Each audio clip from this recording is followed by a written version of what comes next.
Hello, thank you for joining me today on this video. My name is Genique Glenn, and today I have a video for my home buyers. If you have been looking for a home in 2021, you know already about the challenges and things that you have seen in trying to find a home in 2021. Well, moving forward to 2022, will that look any different? And what challenges and factors will be of influence to you as you look forward to buying a home in 2022? What things do you need to be aware of, and how can you best prepare yourself moving forward and being able to successfully buy a home in 2022? Well, I'm going to address all of these things and more coming up, so please stay tuned.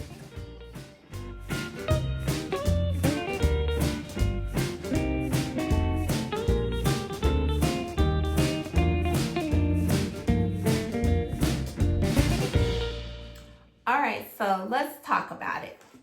You want to buy a home. You've been wanting to buy a home in 2021, and you saw very many struggles, challenges in trying to get in your home. So 2022, will this be any different? How can we prepare? Let's take a look here. Now, first, in 2021, you may have struggled with multiple bids, multiple offers, trying to get into a home. I want you to know you're not alone, that there are many people who are searching for a home in 2021 who face these same challenges, especially those who are first-time home buyers or trying to get into an entry-level home as well. Let's start by talking about interest rates, okay? So I'm gonna show you this slide, and this slide here is from my National Housing Market Report, but it gives a mortgage rate projection. And you can see on the slide that for 2022 quarter one, you have the experts here, Freddie Mac, Fannie Mae, MBA, NAR, National Association of Realtors. And you can see what their projection was on average for quarter one of 2022 is at 3.30% of average of these experts. Okay, and you see quarter two 2022, their average, they're saying it will be 3.43% for the interest rate. And for quarter three, the average from the experts comes in at 3.55% for our mortgage rate projections. And then for quarter four, you see that they are projecting 3.70%. So nevertheless, it's staying under 4%, okay? So the interest rates are, even though they're projected to rise, they are still considered low, like historically low, still being low compared to what they have been before. Okay, experts are also predicting that the home price growth and appreciation, that will be a slower increase in home prices, okay? So home prices are expected to continue to go up, but at a much slower rate. Okay, so what we're seeing there is that together with the higher interest rates and the slower rate of price growth, that it may slow some of this demand or frenzy of the market. Will there still be competition? More than likely, yes, there will be competition. It's going to be crucial, I believe, for timing of when you begin to look for a home. But those are all things that you want to consider as you approach 2022. Now, what other factors or challenges, or maybe even things that you may want to consider when you are looking at homes in 2022? A lot of buyers at this time are considering where they want to buy.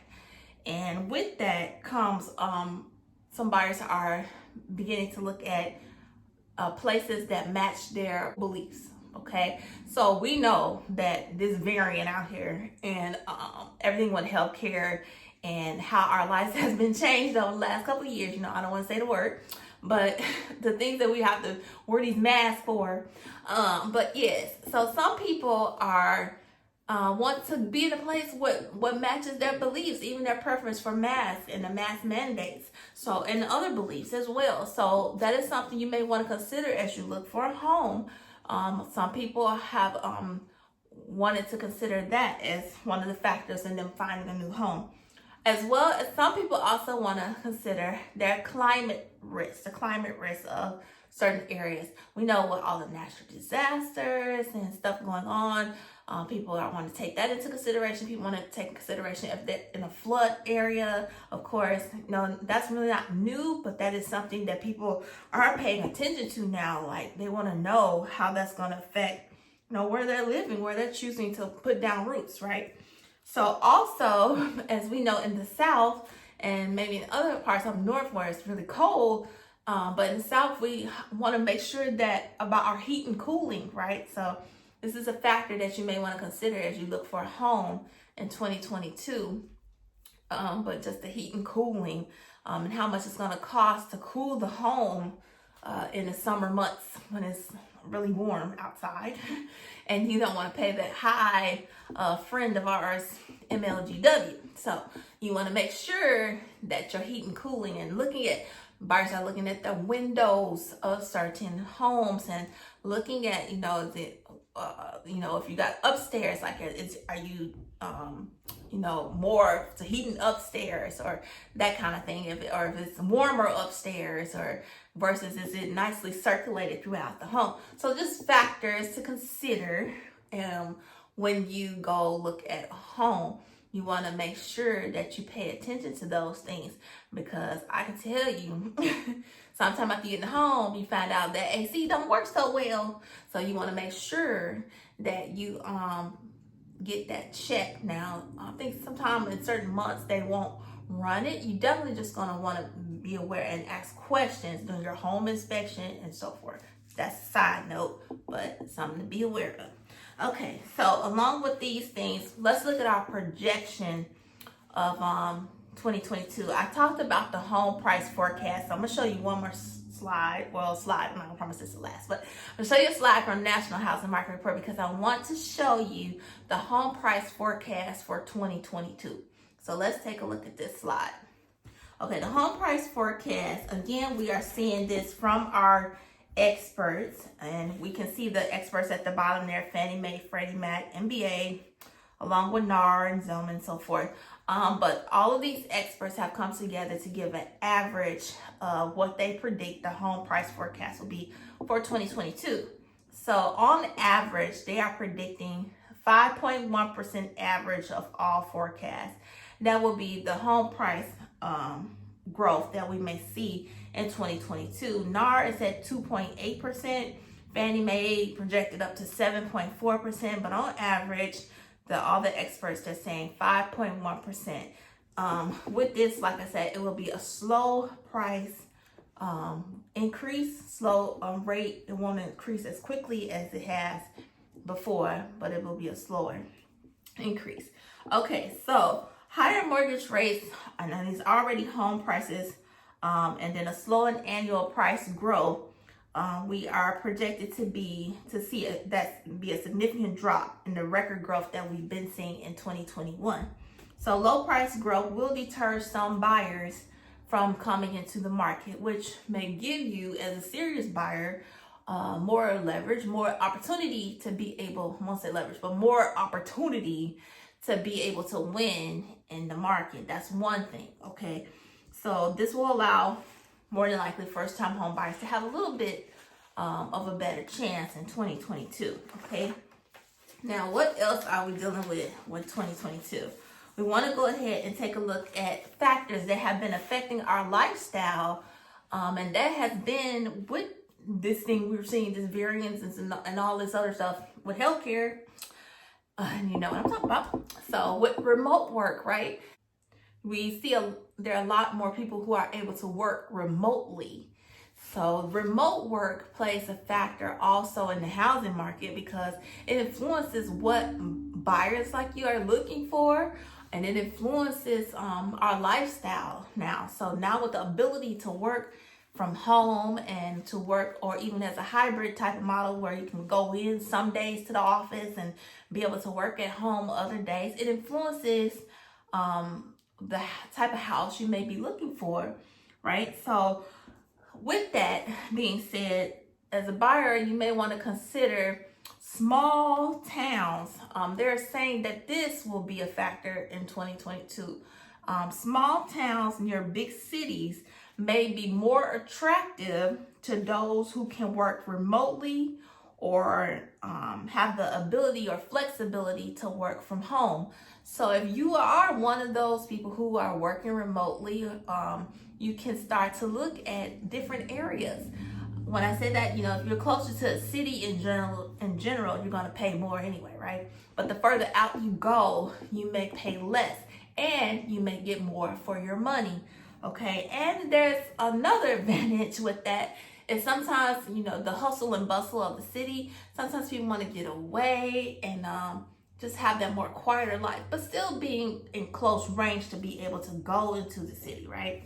So those small towns near big cities are a place where you may want to consider as far as looking when you're looking to buy your home. Those can help you as well going further out. That may help you. Okay, this will allow buyers more affordability in being a little further out or away from the major city, as well as a slower pace or a quieter life. Okay, moving on.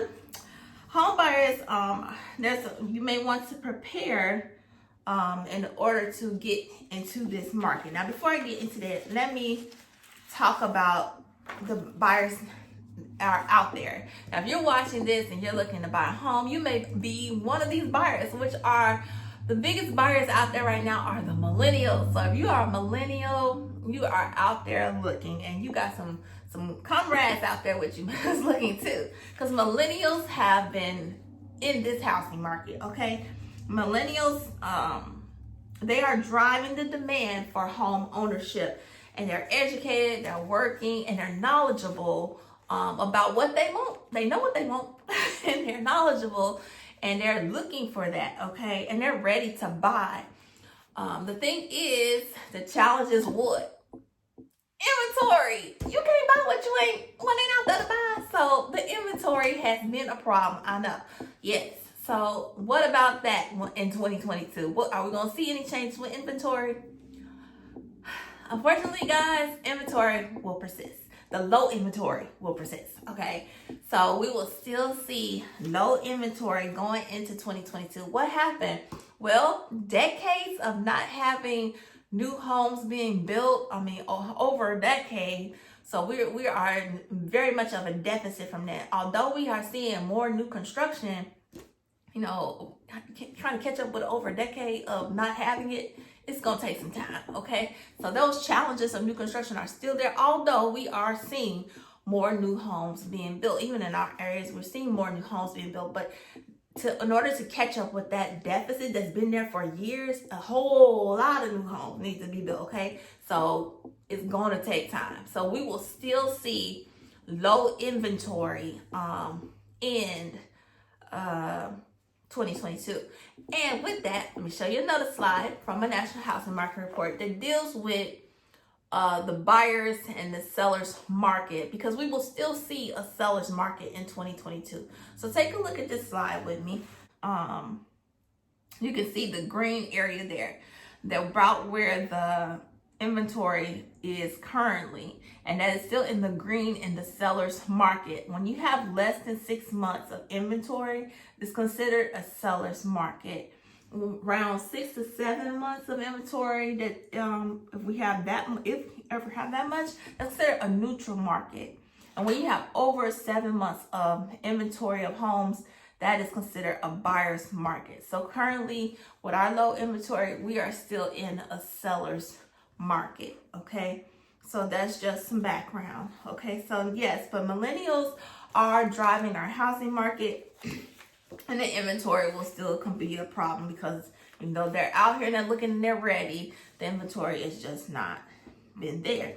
So what else do we want to address here? So higher mortgage rates and the high house price growth may negatively affect our affordability, okay, causing some of the buyers, some of you guys may want to pull back, but for the most serious of buyers, this will be an advantage, because even though there's low inventory, some people may pull back, and it may slow some of that frenzy of that competition and may give you a little bit of an edge to win in the market, right? So more homes are expected to come on the market in the springtime. We usually see more homes coming on the market. But with this year, we are seeing like in the wintertime that more homes may be coming on the market, okay? And a lot of this is due to the pent-up demand that sellers have been waiting and, you know, now they're kind of ready to put their home on the market. Some have held off and will hold off until after these holidays, but then they're going to come back and put their home on the market. Now, as a buyer, you know, don't give up and keep positioning yourself well to win in this market. You will see more homes come on the market, even in the wintertime, because our spring market is usually when we see a lot of homes, and that's being in like May, June. You see a lot of homes on the market. But it seemed like that time period has become earlier and earlier, in that more homes have been starting to come on the market before those months. So they're even saying now like the winter time is like the new spring market in that sense, that you're seeing homes come on the market earlier than you would typically see them hit the market in the months of like June, May, even maybe April. Okay, so you will see more homes come on the market, which may give you more choices, which may slow competition down on one home where everybody's grabbing at the one home. Okay, so another factor we want to consider is these healthcare things coming out, these variants and the numbers, and how will it affect our lifestyle. Again, being aware of that, because everything is relative. Like, you want to pay attention to all these things, inflation, the economy, how everything is going, because it's all relates back. Okay, it all affects each other. So paying attention to even that variance in lifestyle and how things will go, that will also affect the housing market. Okay, so we're still expecting it to be competitive in 2022 due to the low inventory, but we're seeing more houses come on the market, we're seeing the mortgage rates increase. Some people may, like we said, pull back and so forth. Now, keep in mind that, like I said, the over a decade of not having enough homes, they're saying that 5.2 million is the shortage of new homes, that there's like a 5.2 million shortage of new homes, and that is driving new home prices and existing home prices up. And we know that rent is up as well, right? And that's a whole nother story with the rent and everything. But according to NAR, first-time home buyers actually fell to 26% in November, which was the lowest level, they say, since January of 2014, which it was 26% at that time as well. And now they're saying that basically from the time period, they looked at January to November, that the median existing home sales was averaging, the price average was around $345,000. That was up 16.4% year over year. And that was back in 2020, the average was $296,700. So we can see the difference in these home prices and the price growth that we've been seeing. And they're even saying that a lot of homes now can't even afford, the monthly payments, because before they were saying the income needed was around $55,186. Now they're saying it's up to at least $62,872. So they're saying a lot of people now can't even afford to get into a new home, and 980,436 renter households got priced out of the market. So a lot of people are priced out of getting a new home. That's assuming they could make a 10% payment. So a lot of people were not able to buy a new home because of this price growth. Was hopefully some of this slower price growth. And when you look at the rent, though, the rent going up, it is challenging, right? So you want to definitely be able to prepare yourself if you're looking to buy a home in 2022. I would say, you don't want to give up. You need a home. You want to get out of that rental situation and paying somebody else's mortgage. So don't give up, but prepare yourself, right? So the timing, now, like I said, the holidays, people have held off and putting their homes on market which meaning after holidays, more homes may start to come on the market. If you're not ready at that time to buy a home and you're looking toward the spring or maybe a couple of months down the road, how can you prepare? Okay, so first off, we know about the low mortgage rates. We know that they're projected to rise, but you want to know how those changes can affect your monthly payment, because sometimes you think that that's going to make your monthly payment go up significantly, and it may be just a few dollars, like $20 or something or less. Like it won't even be that much, and maybe it's something you can handle. But maybe just looking at the mortgage rates are going up, just going up, and you kind of say, oh, I can't afford it. But to really crunch the numbers and to look at what that would look like for your monthly payment. Because a lot of times people just look at that anyway, right? Like they're like, well, what's my monthly payment gonna be? Because when you're doing your bills and averaging everything out. So just something to consider. What will your monthly payment be? Next, you want to pay down your debt, right? So that's something we be trying to get through anyway. But we want to pay down that debt. Look at your debt to income ratio. So going over this and really learning and thinking about what areas you can cut back on, and where you can make payments, where you should be making your money go to make those payments, and improving that debt to income ratio. So you want to also check your credit, right? You want your credit score to be good, because that can also affect your specific interest rate, and it may affect how much you have to put down for a down payment. So you want to be aware of what your credit score is. Also reviewing your credit to make sure there are no errors or flaws or things on your credit that should not be there. So you want to review your credit score and check your credit, okay? All right, and then with that being said, you want to contact a lender, right? So contact a lender so that they can go over this with you, tell you about your options, whether you going FHA or conventional. I will tell you that right after cash, sellers usually look at like that conventional loan, and the reason being because sometimes they don't have to do certain things to their home to improve it, to get it to sell, as they would have to do with FHA. It deals with those requirements.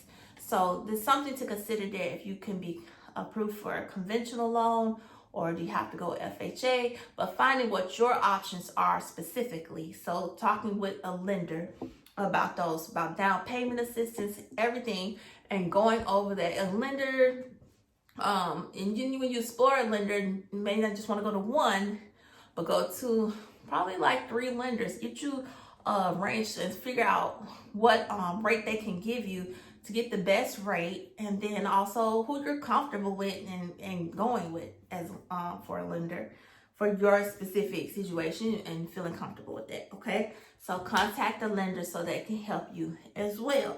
Now, when you do that, I also want to know about the closing costs and what you have to bring to the table, okay? Because being as a seller's market, sellers are not like saying, oh, we're gonna offer so much for closing costs to the buyer, like offer up so much closing costs. But so you want to be aware of what your closing costs will be as well, okay? So that is something you will want to discuss with your lender. You also want to be aware of how much earnest money, I would say, as well, you may want to put down. Now, typically that's 1%. In this market and competing with others, you may want to think about putting down more. And that's going to be up to your discretion, because keep in mind, as I say, if you renege or something for whatever reason, there's what am I going to say? But if for whatever reason, if you go back on something or the contract parts fall through, you lose your earnest money. So if you're serious and you want the house, and if you're able, you may want to consider putting up more earnest money to show the seller that you are serious about this purchase, okay? And of course, with that, to get pre-approved, you got to be pre-approved, okay? Now, don't even go shopping. That's my recommendation. I wouldn't go shopping for a home without your pre-approval and knowing what you can afford and then you go out there and you get your hopes up and you can't afford it, or you can afford more and get more of what you desired in the first place, but you didn't go get pre-approved, so you didn't know that. So being aware in the beginning and arming yourself in the beginning, so when that home that you desire comes on the market, we don't waste time. We're going to get pre-approved and trying to figure out, getting all our ducks in a row. We already got them in a row and they're ready. So go ahead and talk to the lender about those things. And also go ahead and contact the realtor. Why? Because what area do you want to stay in? What are the price ranges in that area? What's the market conditions like? You know, are homes going for over asking in that area? Maybe they are, maybe they ain't. But maybe they are being offered at asking price. And then even with that being said, when you go make an offer on a home, you want to have your agent, your real estate agent, to be able to communicate with the listing agent to see if there's a multiple offer situation. It may not be a multiple offer situation, but you want to know that in advance. You also want to contact a real estate agent because they may know about homes that are not even yet on the market yet, that they can help get you in and position you for. There are a lot of advantages when you are looking different areas. Contact a real estate agent who will be knowledgeable about the market. So with that being said, these are ways that you can protect, or I would say ways that you can go into 2022 more prepared and being more ready to buy and to hopefully win in 2022 and get into the home that you desire. I think definitely with preparation, you have a much more higher chance of being successful than if you don't prepare for getting into your new home, right? So definitely taking the steps that are needed. Go ahead and reaching out to people to help you, and then also to understand your finances and your lane, staying in your lane, because like they say, you ain't got to keep up with the Joneses. You know, trying to keep up with the Joneses, we ends up someplace else. So keep up with where you are comfortable and remembering your budget, because with all of this, also keep in mind with these competitive offers, also is with the appraisals. You know, that when we're seeing sometimes homes don't come in at the appraisal point, and there are still people competing for them, and some people are offering more than what the home may appraise for if it's a home that you truly desire. But keeping in mind what your mark is for when, you know, I'm not paying over this amount, you know, and keeping that in mind. And you know, not just looking at the pretty stuff like that, but always keeping the budget in mind, keeping it in mind what you want. And that's also important, just knowing what you're looking for in a home and keeping those things in mind when you go see the homes, and just really having it mapped out, like what are your deal breakers, what do you really want, what can you deal with. Maybe you can deal with a home that needs a little fixing up or a little paint or something like that, and you can say, okay, I can deal with that, I can do that, I can see myself doing this, and not losing out on that home because it needs some paint, or it might need something minor that you can do with a little weekend time or something like that. So taking everything into consideration and weighing your options and preparing yourself for 2022. Yes, guys. So this is my information for you, and I hope that you will successfully be able to get into the home of your dreams, the home that you desire in 2022. And I look forward to bringing you more information about how to make that happen. And if you need anything, feel free to reach out. And if you need a lender, I can recommend you to a lender, and I'll be glad to help you as a realtor. And if you have enjoyed this information, please don't forget to like and subscribe to my channel. And all the best to you in 2022.